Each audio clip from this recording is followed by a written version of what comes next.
Ukrainian President Volodymyr Zelensky broke off Kyiv's diplomatic relations with Moscow in response to Russia's alleged invasion of its western neighbor. In Bolivia, the United Nations will carry out, alongside experts, a follow-up of the ongoing process against former President Jeanine Añez, according to a protocol signed by the state with the international organization. The Horn of Africa is suffering from a massive drought that threatens 13 million people with famine.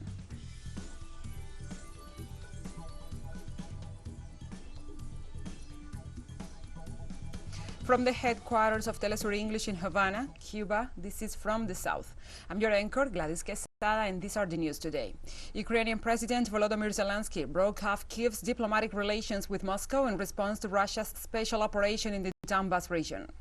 It marked the first rupture in ties since Russia and Ukraine became independent countries after the Soviet Union's collapse in 1991.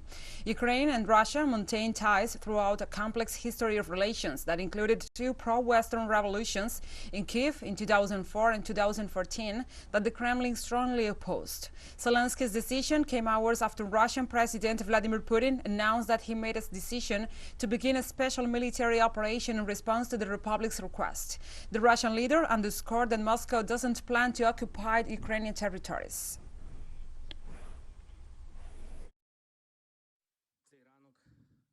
This morning, dear citizens, this morning has gone down in history.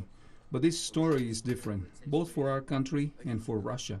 We have severed diplomatic relations with Russia.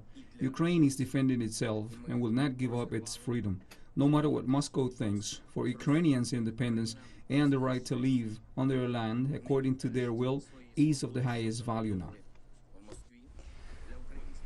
Russian President Vladimir Putin has announced that he ordered his country's military to conduct a special operation in the Donbas region after the leaders of the breakaway republics asked Moscow for military assistance in response to what they claim is an increase in Ukrainian aggression.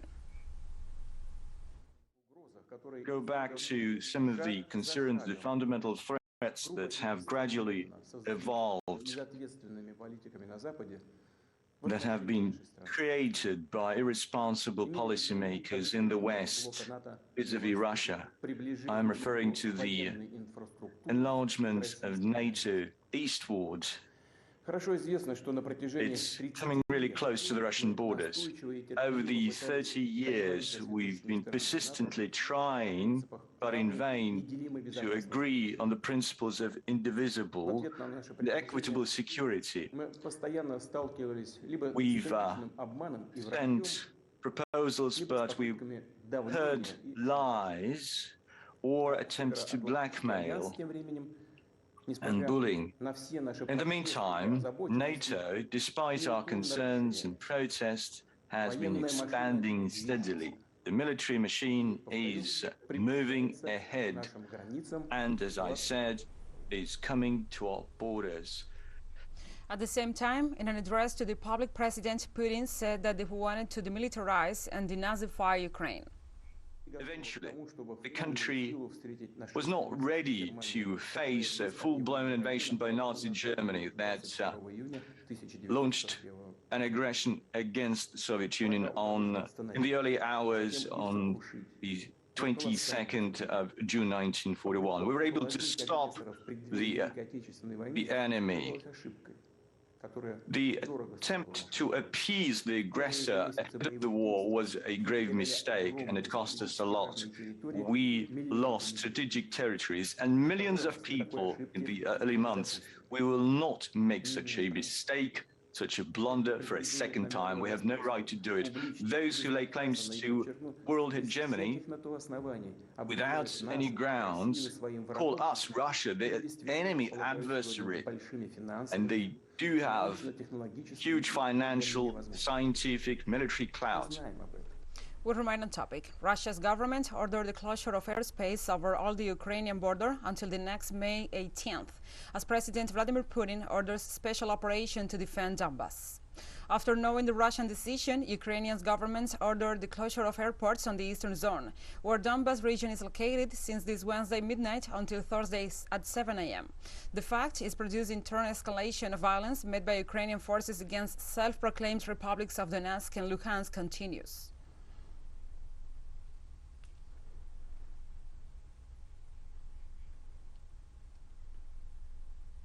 And the Russian army says that Luhansk and Donetsk forces are advancing and have gained territory after the Kremlin launched a special operation to protect the region. Troops from the Donetsk People's Republic advancing towards Bolnovashka has advanced up to 3 kilometers, while a group of troops from the Luhansk People's Republic advancing towards the settlement of Shastia has forced the Seversky Donetsk back and advanced 1.5 kilometers. Now groups of DNR and LNR troops are fighting and inflicting fire on the enemy. Ukrainian armed forces units continue shelling peaceful towns in Donbas. There are casualties among civilians of the Donetsk and Luhansk People's Republic.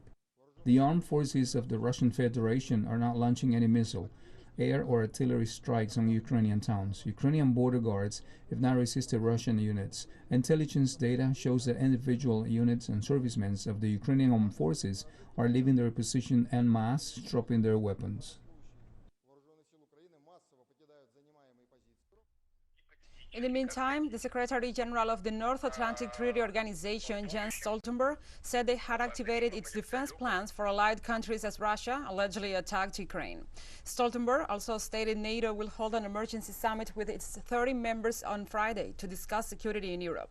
The Secretary General reaffirmed that the activation of the new defense plans for the East of Alliance will enable NATO to deploy its response force to where it is needed.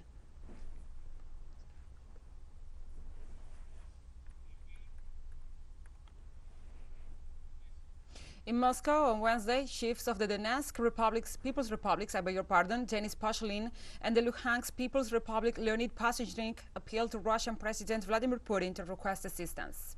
According to the press secretary of the Kremlin, the appeal consists of a request of assistance to repel aggressions from the Ukrainian armed forces in Donbas. This petition stated that due to the worsening of the situation and the threats from Kyiv, residents of the DPR and the LPR are forced to leave their homes and evacuate to Russia. The source indicates Ukrainian government troops are increasing their presence in the line of contact with Donbas, receiving military assistance from the United States and other Western countries.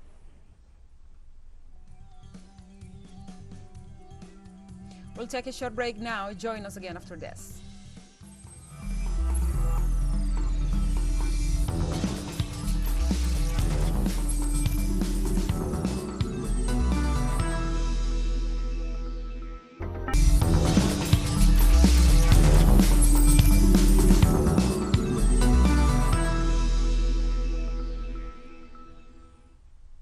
Welcome back to From the South. In Bolivia, United Nations will carry out, alongside experts, a follow-up of the ongoing process against former President Jeanine Añez, according to a protocol signed by the state with the international organization. Our correspondent, Freddy Morales, tells us the details. With the signing of this protocol between United Nations and Ministry of Justice, it is expected that the right-wing claims of alleged excess in trial of former President Jeanine Añez will cease. For us, this protocol is a very important step and once again demonstrate the political will of the ministry and the ministry in transparency and commitment to international standards. This will allow us, as a United Nations entity, to carry out monitoring with complete transparency and impartiality. Protocol was signed by the Minister of Justice, representing Bolivian government, and United Nations Office for Human Rights, which will monitor all judicial proceedings, starting with one being conducted by state against former President Jeanine Añez. And to extend that, we can carry out this monitoring mechanism for a measured transparency in process, and also promote respect for due process. Participation of the international organization is an additional guarantee according to the government. There are judicial processes that are very important for the development of our democracy, so that we have the possibility in the country to be sure that due process is being respected, the fundamental human rights, and mainly the possibility that all entities that have to do with watching over human rights can participate in them. United Nations monitoring will begin immediately. This protocol will apply to all those processes that are currently in Bolivian courts of justice. The most important thing in a process is impartiality and independence. Trial against Jeanine Añez will be held on March 28 and will be virtual. She is accused of 15 violations of constitution and law committed before she was proclaimed president of Bolivia after coup d'etat against Evo Morales in November 2019. There are 9 defendants, of which 2 former commanders of Air Force and Navy submitted to a short trial and were sentenced to 3 years in prison. Freddy Morales, Telesur, Bolivia.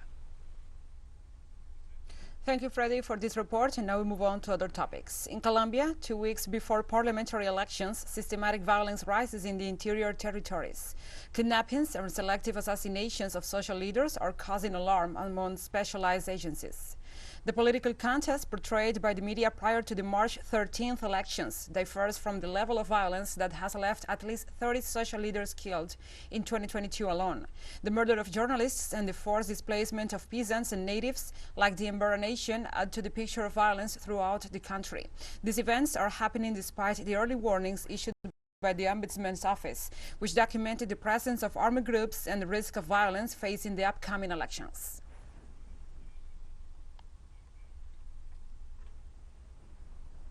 During an interview for Telesur, analyst Alfonso Insuasti indicated that the causes of violence in Colombia continue to exist, despite the signing of the peace accords. 2 weeks ago, the President of the Republic issued a resolution that allows the extraction of minerals in state-protected areas. Everything is related. Yesterday, 2 important leaders were assassinated in Colombia, in the south of Bolivia. Also, a very important source of mineral extraction is a criminal reordering of the territory, in function of the same thing. The structural issue of the armed conflict in Colombia were not addressed even though an important agreement was signed in 2016 with one of the most relevant actors at that time, the FARC.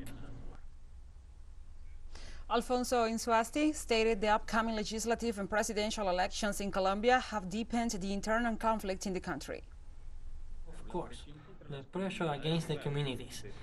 What I was saying now is about territory reordering, but it also has to do with the adjustment of those territories and those communities to mining process in those regions, but also now that elections are coming up.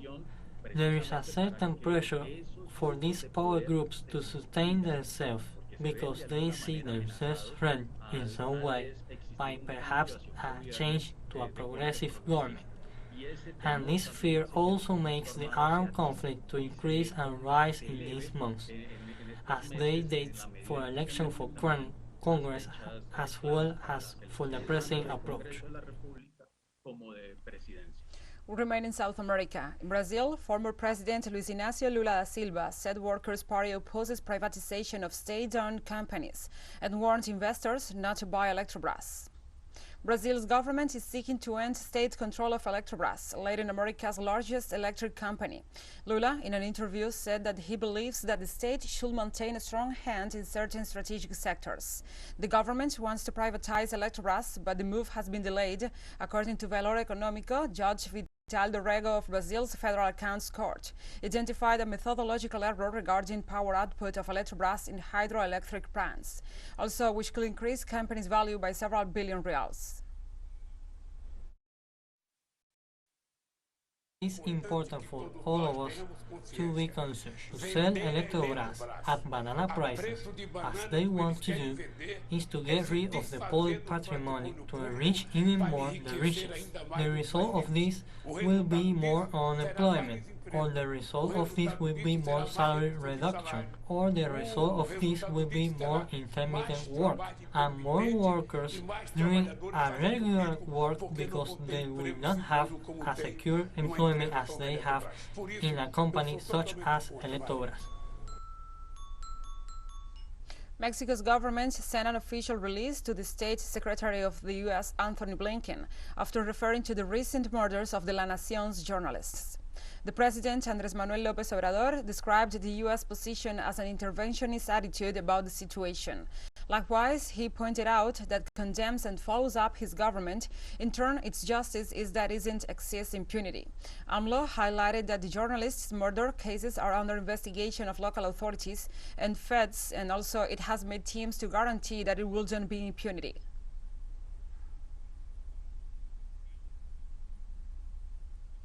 The Russian lower house of parliament's president Vyacheslav Volodin arrived in Cuba on Wednesday with the aim of strengthening the ties of bilateral cooperation between the Caribbean island and the Eurasian nation. The schedule of 2 days envisaged meetings with the head of the Cuban National Assembly and with the president of the State Council, Esteban Lazo Hernández. Topics of interest to both nations will be discussed, such as the development of the interparliamentary dialogue and bilateral cooperation. Upon arrival, Volodin highlighted the resilient spirit of Cuban people against the economic, commercial, and financial blockade imposed by the U.S. since 60 years ago.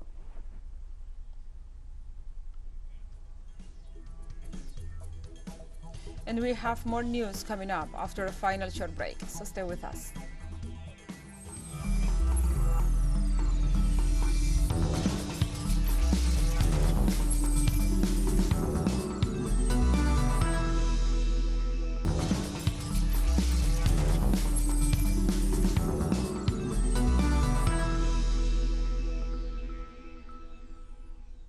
Welcome back to From the South. The Horn of Africa is suffering from a massive drought that threatens 13 million people with famine. Many human rights organizations have begun to raise their voices on the issue. In this huge region, its population lives mainly from livestock and agriculture. The last 3 rainy seasons have been marked by low records of rainfall. And to make things worse, a locust infestation devastated the crops in the area between 2019 and 2021. As this raises alarms, the World Food Programme urged the international donor community to raise $327 million to fund its regional drought response plan for the Horn of Africa, which seeks to address the most pressing needs of 4.5 million people over the next 6 months.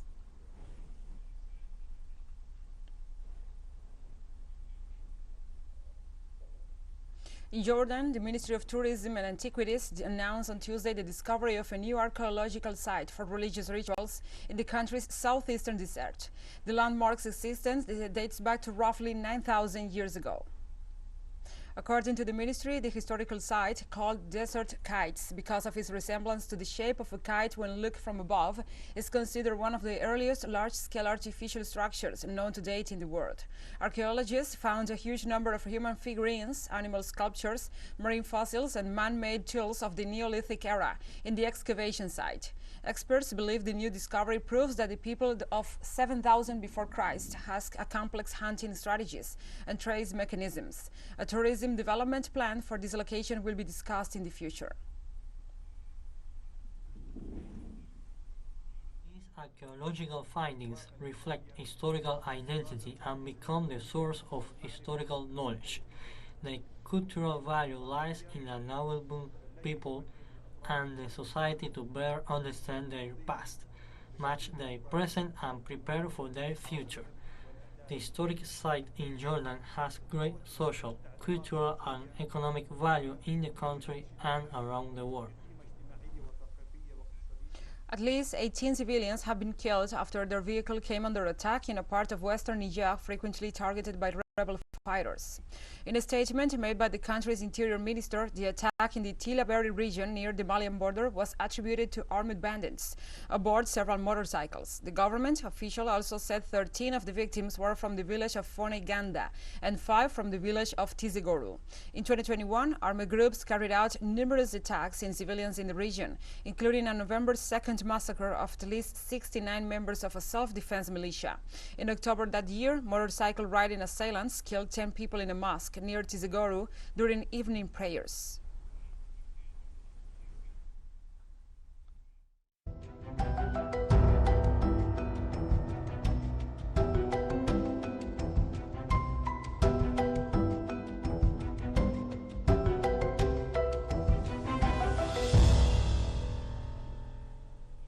Now we move on to other topics. Brazilian civil protection authorities report at least 204 people dead due to heavy rains and floods in the city of Petrópolis, Rio de Janeiro state. Firefighters and volunteers continue to clean up the areas of Petrópolis, most affected in areas, in search for victims 8 days after floods wreaked havoc in the city. At this point, the authorities have little hope of finding survivors.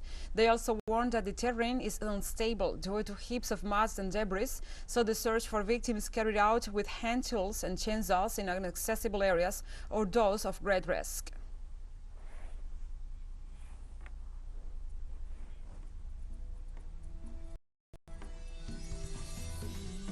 And we have come to the end of this news brief. But remember, you can find this and many other stories on our website at telesurenglish.net.